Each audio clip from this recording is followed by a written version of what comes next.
Missing someone. Missing someone. Missing someone. Hey guys, welcome back to my channel. In today's video, we will be doing story times, as you can tell by the title. And also, these are not my stories, these are other people's stories that are on TikTok. I don't know if these stories are real or fake. And also, I'm not going to be putting in the video because that's just going to take too much time, and I'm just going to put in the sounds. So yeah, and it won't be those emoji ones, because then you guys might be like very confused, like which person is talking and that stuff. So yeah. One day, my parents and I stayed at an Airbnb in Vegas. Long story short, I got sick, I got food poisoning, and my parents had to go get medicine at Rite Aid. So I was left alone at the Airbnb. So the house we were staying at had phones, so anyone could call the house number. And I remember laying in bed and someone called. I didn't answer, so obviously they had to leave a voicemail. So I remember the voicemail was like this robotic, edited voice, and it was like, "The view is so great here, I'm behind you, blah blah." Don't worry, it gets better. So I was really scared, so I started yelling and I ran outside. I had food poisoning, so I was throwing up outside. And guess what, bitch? This cute guy was outside, so then he comes up to me and he's like, "Is everything okay?" So I tell him what happened, so he's like, "Okay, I'll go inside the house with you. Let's see if someone's there." Oh, bitch, guess what? We start seeing some flashing lights in the room that I was in. The owner was recording me at the airport. So I just came back from the massaging place because I needed to get a massage. And so long story short, the lady comes in and the massage begins. And she starts like massaging my feet, and I couldn't stop fucking laughing. So she got me up and she was like, "Stop it." And I was like, "I can't." And she was like, "Get out until you're ready." I don't know what to do, because when she kicked me out, I walked out bare ass naked, like I didn't have any shorts on. So I came home because I was never ready, because it tickled so fucking much. So my shorts are in the massage place. Like in elementary, I was bullied a lot. One day, this girl, we could call her Jenny. Jenny was having a birthday party. So obviously I wasn't invited, so I basically begged for an invitation. And I remember Jenny was like, "Okay, if you're like my servant for like a week, like I'll give you an invitation." Long story short, I was a servant for a week and she gave me an invitation to her party. This is the best part! It's the best part!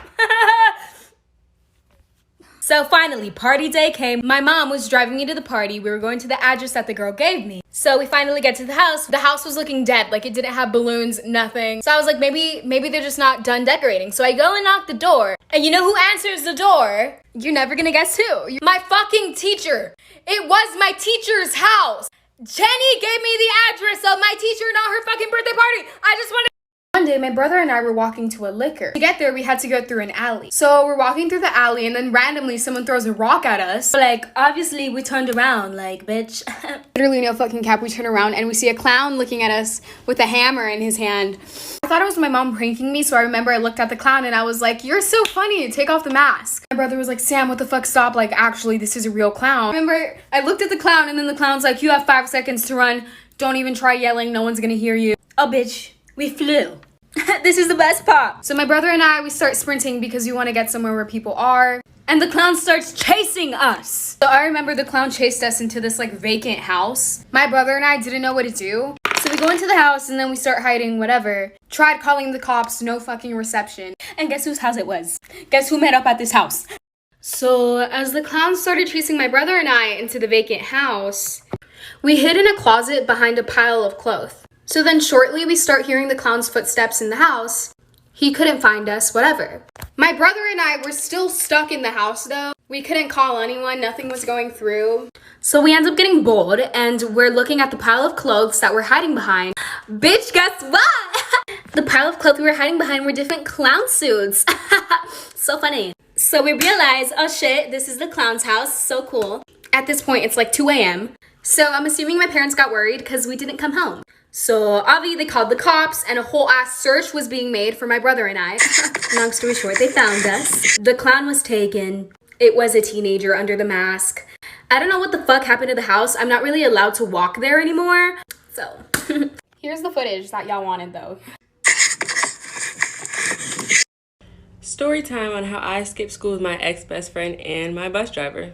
So it was the beginning of 9th grade and me and my best friend had missed the bus. So both of our parents were stay-at-home moms, so we just planned on staying in the neighborhood until it was time to come back from school. So while we were in the neighborhood, we get a text from our bus driver asking us why we missed the bus. Keep in mind, our bus driver was like 30-something, so we were really close to her the whole year. So she comes to pick us up, and instead of going to school, we went to the mall. And us being the dumb bitches we are, forgot that literally the school calls our parents every single time we're absent. Okay, so at this point, it's like 5 o'clock, we're already high, and we're not home yet.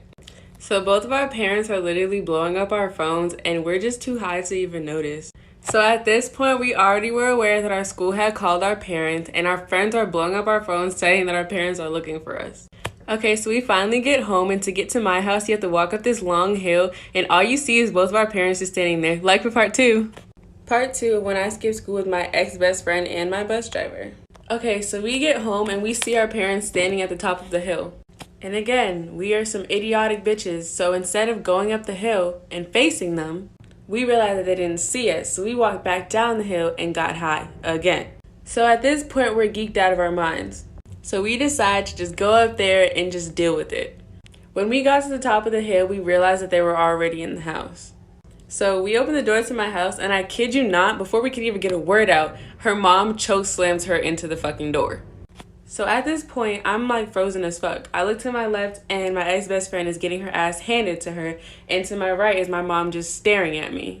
So at this point, me and my mom are having a full-blown staring contest. And when I tell y'all nothing was funny, but I just start bursting out laughing. After that, my mom smacked me, then grounded me, and I was never allowed to see that girl again. Story time. My parents found out that I was dating a white boy. So a little background information. My parents are super strict, especially my dad. And on top of that, my dad thought that races should not mix. One of his sayings was, "You don't see a blue jay fucking a pigeon." AKA, white people and black people should not be together. Sounds fucking stupid. Yeah, I know. Anyways, like I was saying, it was my freshman year of high school and I had been dating this boy for 2 months. And of course he was white. And we had to keep it super low key because if any of my friends found out about it, they would have fucking told my dad. Now when I look back at it, those weren't good friends at all. Anyways, every Friday, my boyfriend and I would go to the movies. And we would go to this theater that was 45 minutes away because nobody that I knew would be there. The only person that knew that I was dating a white boy was my sister. Well, the one day after the movies, I couldn't get a ride home, so I had to get a ride home with him and his family. And as soon as I pulled up, my parents were waiting outside, like for part 2.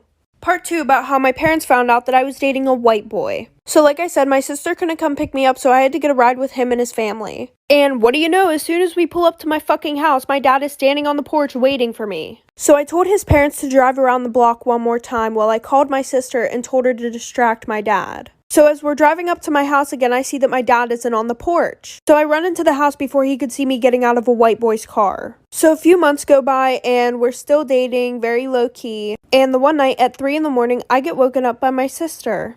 And she says, "You better delete any pictures that you have of you and you know who off your phone. And you better come up with the story right now. Because one of your friends took pictures of you walking with him in the hallways and kissing him behind the stairwell at school." So after I deleted everything off my phone, a few seconds later, my dad came into my room screaming his head off. He was so mad. I ended up getting my ass beat, and I also got grounded from my phone for 4 months. But after that, my mom ended up leaving my dad, and then him and I got back together. One day I got these shoes from Target, and I got home and I started unboxing the shoes, and inside the box there was a little note. On the note it said, "Today's your lucky day, come to this address to get your prize." So automatically I was like, oh my god, David Dobrik is gonna give me Tesla, you know what I mean? I showed my brother the address and the note and everything, and we went. So we pull up, and then we knock on the door, and this old lady answers. She's like, "What do you want?" And then we give the note, and we're like, "We found this note." And she's like, "Oh yeah, 1 second." And then she goes to get something. So the old lady comes back with like this stone, and she gives it to me, and she's like, "Here, keep this stone. It'll keep you safe from all the spirits." I was like, okay. So the night of, I was keeping the stone in my room, but I just could not sleep. I felt like someone was looking at me, and I was really scared. Like I literally felt like someone was staring at me. I told my brother, and we went back to try to give the stone back to the lady. She wasn't there, so we left it on her porch. Some way, after we left this stone at this old lady's house, it gets mailed back to me, and I never gave her my address. One time I had to babysit one of my neighbor's kids overnight. We're gonna call the kid Benny. The parents didn't really tell me anything when they left me alone with Benny, but they left me a note and they were like, you can only open it in emergencies. So at this point, I'm alone with Benny. It's like 11 p.m. and I told Benny, I was like, dude, you should like get to bed. It's late. Then Benny starts getting really red and he's like, no, we don't want to sleep alone. Sleep with us, please. I didn't know why Benny said us, but I was like, whatever, okay, like, yeah, I'll sleep in your room, like, it's fine. So fast forward a couple hours, it's like 3 in the morning at this point. This is the best part.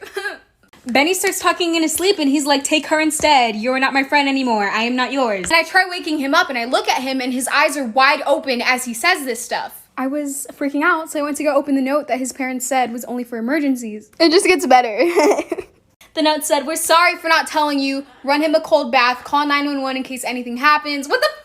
And it was like 2 a.m. and I was awake. I remember hearing running in the front yard, but I was really confused because my mom was sleeping, my dad was sleeping, everyone was sleeping. So then I went to go check it out to see like what the frick was going on. I remember looking out to the front yard and I saw this guy with a black mask and he shattered my dad's car window and he was like stealing everything. So I remember I like didn't know what to do. So then I just yelled like, stop, what are you doing? And so I don't think anyone heard because all of our rooms are far from like the front door and the kitchen and everyone's a heavy sleeper. So after I yelled, the robber comes closer and he's like, okay, I'll stop stealing stuff. Just like shake my hand. Promise me that you won't tell anyone. This is the best part. I believed him and I was going in for a handshake, right? The robber walks closer to me because I thought we were gonna have a friendly handshake, whatever. Like I saved the day. No, he literally pepper sprays me. Like I really thought I was gonna be Superman. Okay guys, I hope you guys enjoyed those story times that I put. If you guys did, please hit that like button and subscribe. Bye.